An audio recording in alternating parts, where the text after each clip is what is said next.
Having complete control over what you do, when you do it, or if you even do anything at all, is the ultimate luxury. That's the promise of being a professional creator, and even more broadly, that's the promise of entrepreneurship. Without pre existing generational wealth, owning a business is how wealth is achieved. But wealth isn't just financial. True wealth for a creator also includes a wealth of time. The feeling of having an excess of time is what we're all chasing after. You've likely heard of golden handcuffs. Compensation so good that quitting a job is difficult even if you hate the work you're being compensated for. You might think that creators have avoided that trap, but you'd be wrong. The problem? Creators develop more awareness of themselves than the average person. That means you quickly develop uncommon demand for your time. This supply and demand imbalance means that you can command a pretty high hourly rate to access your time, and that's where the challenge starts. You'll identify this opportunity quickly and you'll probably tap into it. Whether you sell access to your time via client services, high ticket programs, or hourly consulting, the money adds up quickly. Suddenly, selling your time feels more financially beneficial than using your time to create. The money starts flowing, more money than you've seen before, and it feels really good. So, you sell more of your time as a result, and more, and more, and suddenly you feel cash rich but time poor. Or worse, you actually feel cash poor and time poor. You're spending less time creating than ever because you've created a well paid job of your own making. Essentially, you're stuck wearing platinum handcuffs. The challenge, as the name suggests, platinum handcuffs are even harder to break out of than golden handcuffs. It's a first world problem, but a problem I hear about nonetheless. When you've had a taste of the ultimate freedom being a creator can offer, feeling totally controlled by the time you've sold can be frustrating. That frustration reminds you of your original goal, a life where you've decoupled the time you spend from the money you earn. We live in a consumer culture. Our biology is still optimized for gathering resources, status, and comfort. So, when we have the opportunity to acquire more resources, we tend to take it.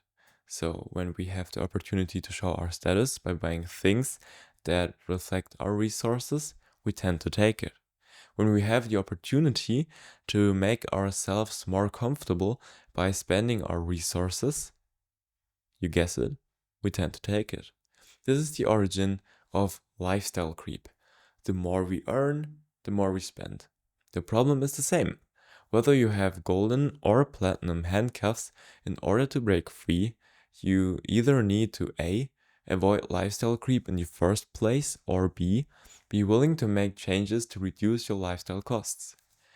But those options conflict with your desire for status or comfort. And if your expenses are geared towards essentials, things like a mortgage or expensive schooling, it's even harder. So, what is the solution? Like any problem, an ounce of prevention is worth a pound of cure.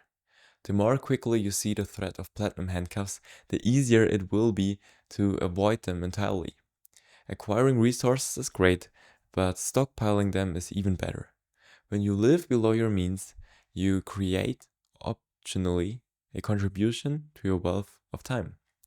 But if you find yourself in platinum handcuffs, moving month to month, despite high revenue, you need to start buying back your time. How quickly you buy back your time depends on how drastically you're willing to alter your lifestyle. So, path 1 would be the slow shift. If you're nervous about a drop in revenue, the game is clawing back more time for yourself to invest in creating generative, leverageable assets. That may mean moving from individual consulting to one-to-many programs, creating digital products, or building an audience that opens the doors for sponsorships. A lot of creators with platinum handcuffs find themselves publishing less and less, and that's a trend you have to reverse.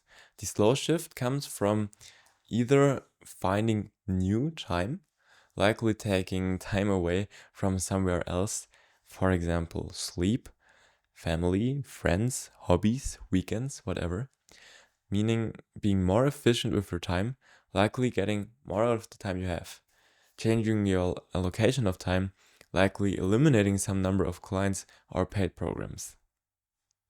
These are all straightforward, but none of them are easy. The more complex your life is, the harder it is to find new time. Being more efficient with your time isn't a one-time proposition either. What you need is to be more efficient consistently. For most creators in platinum handcuffs, the best path forward is to change your allocation of time. And that is usually at the expense of near-term revenue.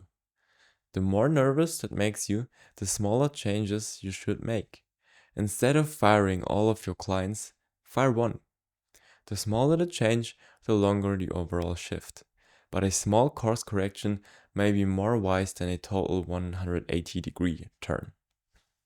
You may even find that by making your available time more scarce, you can increase your prices and cover the loss while also decreasing your time commitment in general. So here is path 2, the hard shift. If you want to make a change as quickly as possible, the answer is funneling as much time as possible into your own projects. The path forward is creating content, building leveraged products, and forming relationships. The more efficient and effective you are, the faster you'll get to your ideal outcome. But you can only compress these activities so much. A human being can't have a 1-month pregnancy, no matter how hard you try. So, even if you are willing to burn the boats, recognize that a healthy creator business means building trust with an individual many times over. Building trust in an audience of individuals takes time, and for many people, a lot of time. So don't put yourself into a bind by assuming clearing all of your time will solve your problem in an impossibly short window. Selling your time is a perfectly reasonable way to earn a living, whether you're selling it to an employer or to an audience of your own making. It's the fastest path to revenue. But if your goal is to decouple how you spend your time from how you earn your money, then look at your time as the financial engine that is funding the creation of your own products. Be your own biggest client and be stingy with your time. Maintain control over as much of it as you can. The best way out of platinum handcuffs is to avoid them entirely. Remember that your time is a more scarce resource than cash, and you should value it accordingly. So, if you're interested in building a reliable and scalable internet business that can replace your day job, then join my free newsletter via the link in the description down below. I see you on the other side.